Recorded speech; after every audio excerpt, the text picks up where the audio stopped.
Hi guys, my name is Jay, and today I'll be talking about my phone setup, my smartphone setup, my current setup, and then what I will be doing in terms of minimizing my phone usage on a day-to-day basis. So as you can see, the current phone that I have is the Google Pixel 4a, and I'll showcase to you what that looks like right now. So this is what it currently looks like. This is actually my screen. I'm using an app called I'm not sure exactly how you pronounce it, but it's SCRCPY. And basically, if you put the phone into a specific mode, it basically allows you to see the screen. As you can see, I can swipe up, but it should let me swipe up. Maybe it's gone to sleep. If I swipe up, you can see all the applications that I have. I'm currently using, I think it's called the Olauncher. And the great thing about Olauncher is if I just hold, say, for GrapheneOS, for example, and click hide, it'll hide the app, but the app's still installed. And there's a way for you to still have an app but not constantly use it. For example, I still have Firefox on here, but I want to reduce my usage. So one way of doing that is by removing Firefox on here. Now, if I want to actually go to it, I have to go to settings, apps, and then find the app, and then Firefox will pop up. I also do that with my emails as well. So yeah, so currently basically what I have is Signal. Signal is like WhatsApp. GrapheneOS is a VoIP app. So when I have VoIP incoming and outgoing, I use GrapheneOS. Aurora Store is basically a Google Play Store replacement. Bitwarden is a password manager. Calendar is a calendar that I've currently linked using something called DAVX5 and also my Nextcloud server. Files, that has files. Gallery for photos. GrapheneOS again is for VoIP. Joplin is a note taking, an open source note taking app. PDF viewer. I believe this is the built-in PDF viewer for GrapheneOS, and then Signal again. Telephone, which is the actual telephone going out using SIM. And then the VoIP suite is a suite that allows me to take SMS messages and to reply to SMS messages through my VoIP numbers. So that's basically a lowdown of what my phone basically looks like. Like I said, this is what my phone will look like um, on opening. It's a black screen, very boring, very dull. So it's designed to be boring and just for me to use my phone in a manner where I get things done. I take a phone call, I take a photo, whatever it is that I need to do, it gets done. You might be surprised that I don't actually have a camera here because I just use this shortcut side button, just a double tap, and then the camera opens up. So I've kind of gone through the Pixel 4a, and what I've done is I've shifted to using something called Windows Subsystem for Android. And this has actually helped me a lot because I still use Instagram. It's just I don't use Instagram on my phone. I use something called Windows Subsystem, which basically allows you to install Android applications on Windows 11. I believe there is also a way to do that on Windows 10. I do have a video in regards to this, so I'll link that down below, and I'll probably stop there in regards to that. The next thing that I will showcase you lot is where I kind of want to go towards. I want to go towards something like this. It's a Xiaomi F21 Pro. It's a Chinese phone backed or named by, or the brand is affiliated somehow with Xiaomi. And yeah, it's basically a dumb phone in the way it looks. However, it's got Android 12, I believe, or is it? It might have Android 11 or 12. And yeah, all the applications that you just saw will be based on this. The way that I've also set up my Google Pixel 4a would be exactly the way this would be set up. And maybe the text may be somewhat larger so that I would just have Signal and then my VoIP application GrapheneOS, and that's it. It'll be and then all the other. If I go back to here, yeah, I have to physically turn it on. Um, I have to actually unlock it. So yeah, that would basically be what it would look like, and then the applications would come up. But I think they would be a lot larger than this. So because it's got a smaller screen, the screen size is I believe 2.4, where the Google Pixel 4a is something like 5.8 inches. It's just too big. And right now, I think the average size for a phone is like 6.5 or 6.7. I just think that the design of mobile phones, smartphones in particular, are just, they're so large that they are designed to distract you. Let me repeat that one more time. They're designed to distract you. Whereas a phone like this with a 2.4-inch touchscreen, I believe it's LCD.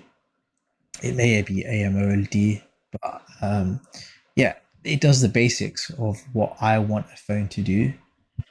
I can also talk about something else that I have, which is the Hibi M300. So this is a Android MP3, MP4 slash iPod replacement. It's not that big. It's around, I think, let me just look at the specifications. It's around, I think the screen size is around 4 inches, but I'm not totally sure. So I'm just going to go onto their website. I should have moved that a while back, but no worries. So yeah, it's the Hibi Digital M300 Pocket Android digital audio player.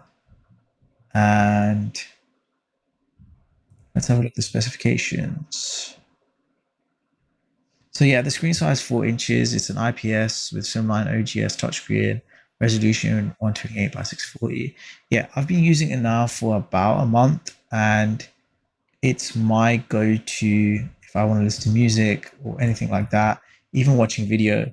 Yeah, it's my go-to device, portable device.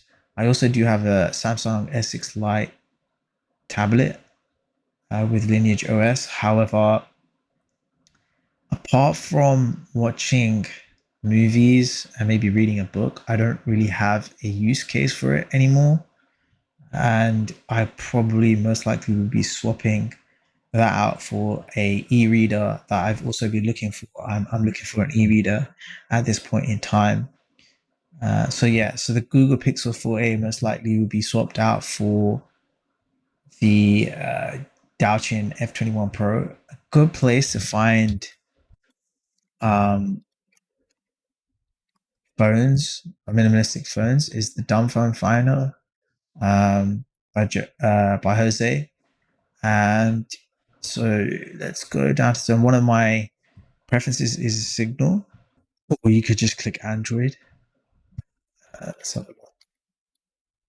yeah, so I would just click yes on here, and all the phones that are minimalistic would run Signal. I don't think I would choose the Punked MP02 because I just think it's too minimalistic. And as you can see, here's the Xiaomi F21 Pro, but I also believe it's called Daoshin F21 Pro as well. And yeah, pretty much the specifications. But yeah, guys, just a little kind of quick video on my current minimalistic phone setup. I believe if you have an iPhone or if you have a different smartphone, there's a way to do this. So if you have an Android phone, you can download O Launcher. I might be spelling this wrong.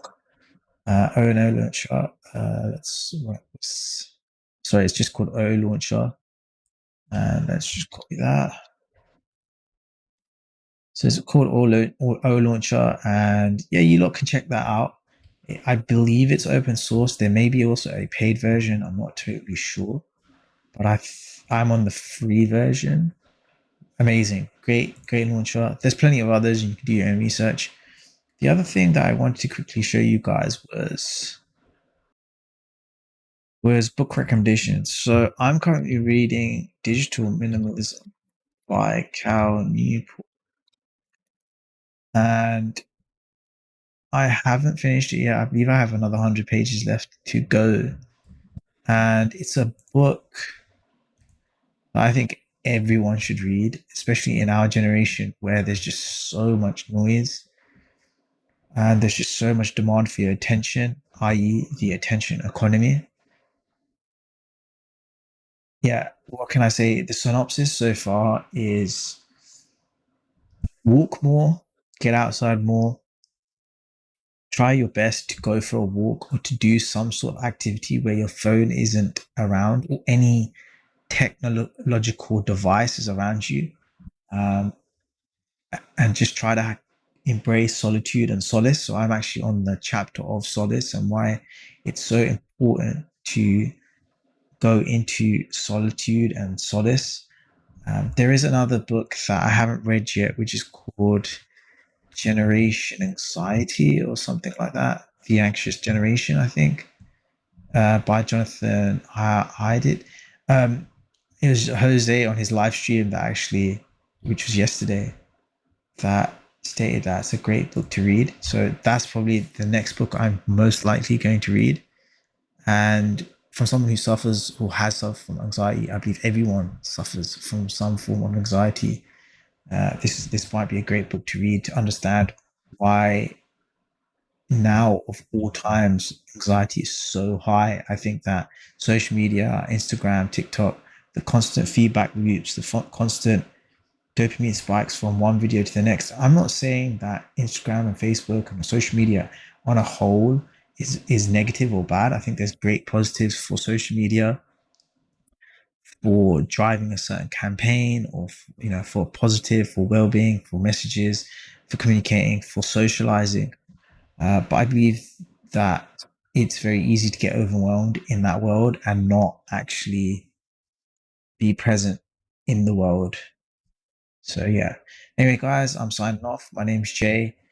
Check out. I'll be having a new video. I built I think it's an i7 14700K computer, and yeah, you lot can check that out. Anyway, cheers, guys.